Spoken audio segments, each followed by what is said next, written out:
एक पिता ने अपनी बेटी की शादी उसकी मर्जी के खिलाफ कर दी और फिर उस बेटी ने ससुराल में जाकर ऐसा तांडव मचाया, आप सुनोगे तो आप भी दांतों तले उंगलियां दबाकर रह जाओगे।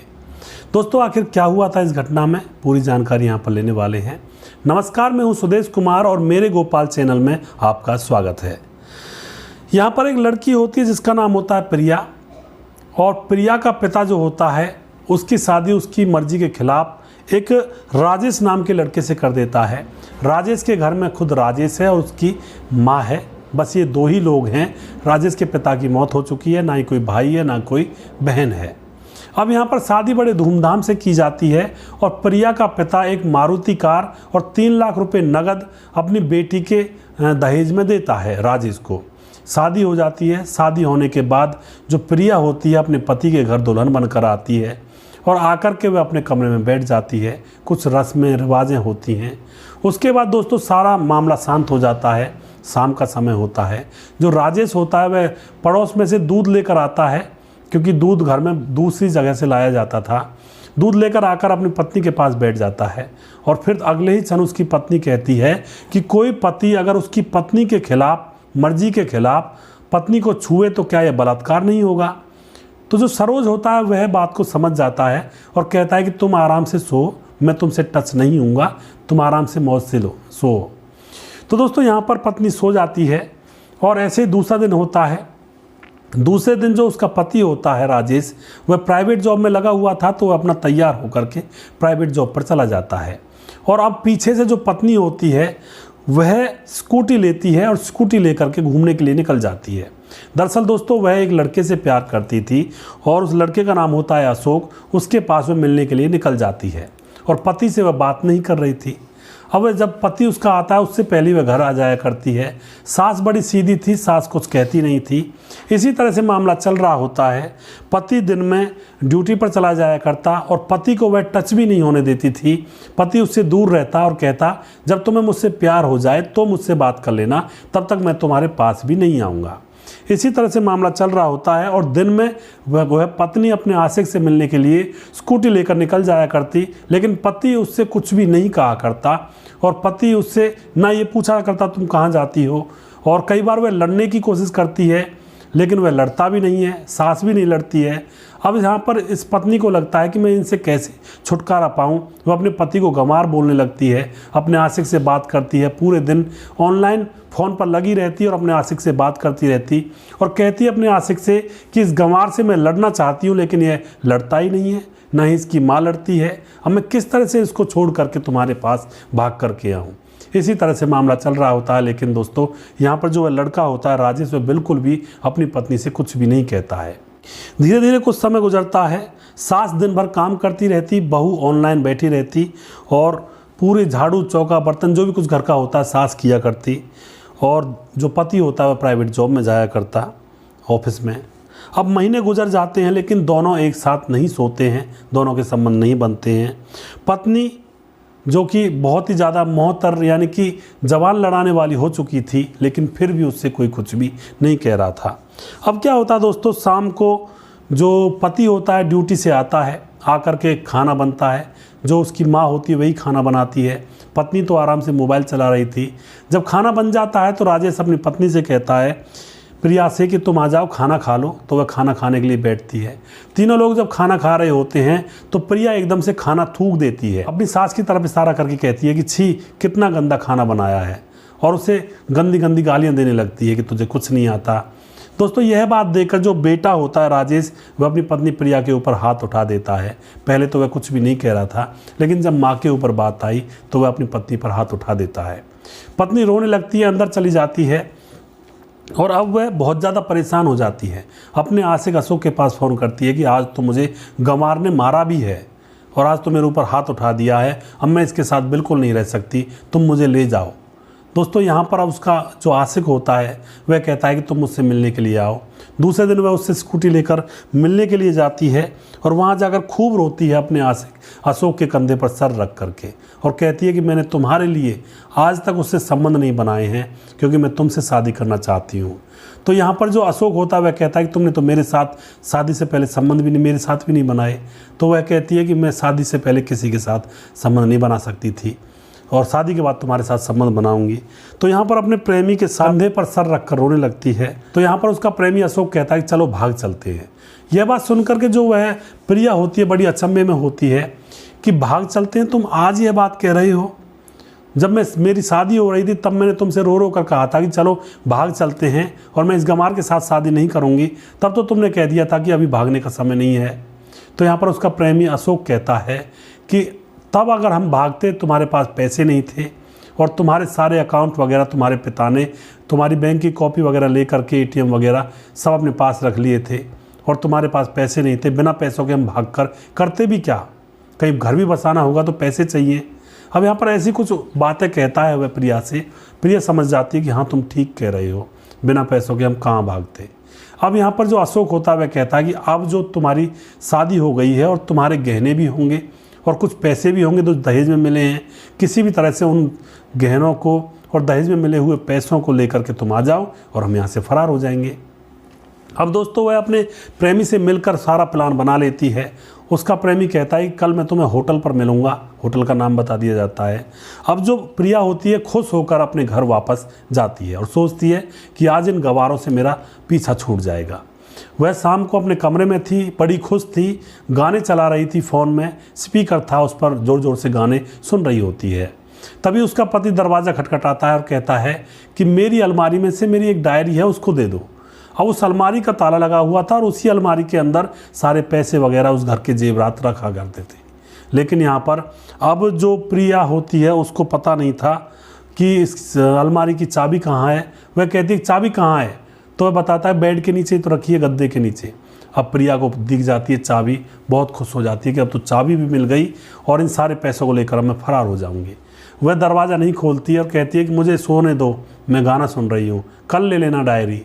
तो उसका पति खूब दरवाज़ा खटखटाता है लेकिन वह दरवाज़ा नहीं खोलती है। तो पति उसके ऊपर गुस्सा नहीं करता है, जा कर के अपने कमरे में सो जाता है। इधर अब वह उसकी आंखें चमक उठती हैं प्रिया की, चाबी लेती है, उस अलमारी को खोलती है।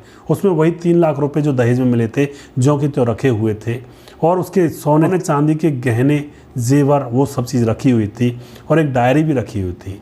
वह उस डायरी को लेती है और उसको पढ़ने लगती है। दोस्तों अब यहाँ पर उस डायरी से राज खुलता है। डायरी में उसके पति ने लिखा हुआ था कि तुम्हारे पिता ने मेरी माँ की जान बचाई थी। मेरी माँ जब हॉस्पिटल में खून के लिए तड़प रही थी, कहीं भी खून नहीं मिला था, ब्लड बैंक वगैरह कहीं भी, तो तुम्हारे पिता का ब्लड ग्रुप मेरी माँ के ब्लड ग्रुप से मैच खा गया था और उसने हॉस्पिटल में बिना जाने ही मेरी माँ को ब्लड दिया था। मैं उसका एहसान ज़िंदगी भर नहीं भूलूँगा। दोस्तों यहाँ पर वह कहता है कि मैं तुम्हारे पिता का एहसान उतारना चाहता था और तुम्हारे पिता जो कि तुम्हें नाजों से पाल रहे थे उसके लिए तुम उसकी प्रिंस थी, राजकुमारी थी। लेकिन तुम्हारे पिता को तुम्हारी करतूत के बारे में पता लग चुका था कि तुम किसी लड़के से प्यार करती हो, उसके साथ भाग जाना चाहती हो। लेकिन तुम्हारे पिता ने उस लड़के का आगे पीछे का पूरा बही खाता निकाल लिया था। उस लड़के की पहले ही शादी हुई पड़ी थी और तुम्हारी जैसी न जाने कितनी लड़कियों को वह घर से भगा कर ले गया था और उनके साथ मौज मस्ती करके उनके पैसों को छीन झपट करके उनको ऐसे ही छोड़ दिया करता था। ऐसे ही वह तुम्हारे साथ करता। तो पिता को लगा कि मैं बेटी को अगर बताऊंगा उसके बारे में तो यह फिलहाल प्यार में अंधी है और प्यार में अंधे लोगों को घर वालों की बातें अच्छी नहीं लगा करती हैं। तो उसने अपनी बेटी को नहीं बताया उस पिता ने। और वह पिता राजेश के पास आता है और उससे कहता है कि तुम अगर मेरा एहसान उतारना चाहते हो तो मेरी बेटी से शादी कर लो क्योंकि तुम मुझे बहुत अच्छे लगते हो।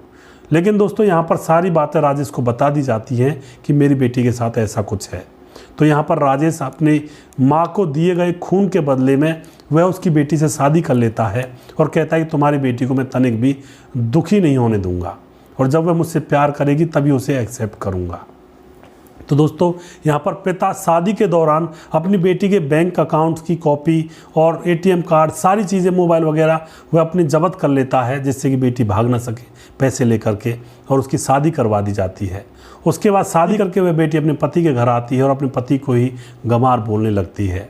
और दोस्तों उसके बाद क्या होता है, दोस्तों यहाँ पर जो पति होता है राजेश, उसको हर गलती पर माफ़ करता जाता है और कहता है उस डायरी में कि मैंने तुम्हारे ऊपर हाथ भी इसलिए उठाया क्योंकि तुमने मेरी माँ को गाली दी थी, और बेटे के सामने अगर कोई माँ को गाली देता है तो बेटे को चुप नहीं रहना चाहिए, वरना उसकी तौहीन होती है, इसलिए मैंने तुम्हें थप्पड़ से मारा था।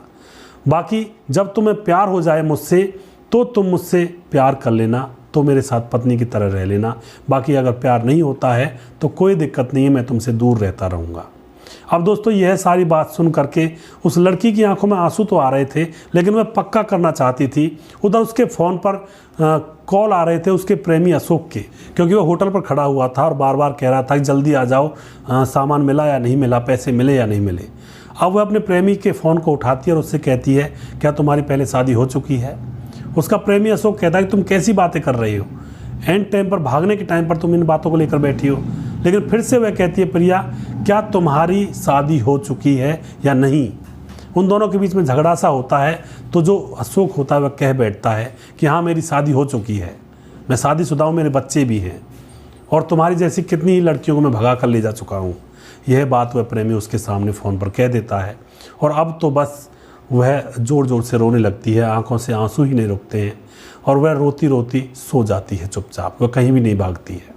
सुबह होती है तो वह उठती है, देखती है सास काम कर रही है और उसका गंवार पति ड्यूटी पर जा चुका है। तो वह अपनी सास से कहती है कि माँ जी आप हट जाइए, सारा काम मैं करूँगी। तो सारे काम धंधे को कर कर वह अपनी सास से कहती है कि तुम तैयार हो जाओ, कपड़े पहन लो। सास कहती तुम कर क्या रही हो, तो वह उनको ज़बरदस्ती कपड़े पहनाती है और ख़ुद अपनी मांग में लंबा सिंदूर भरती है।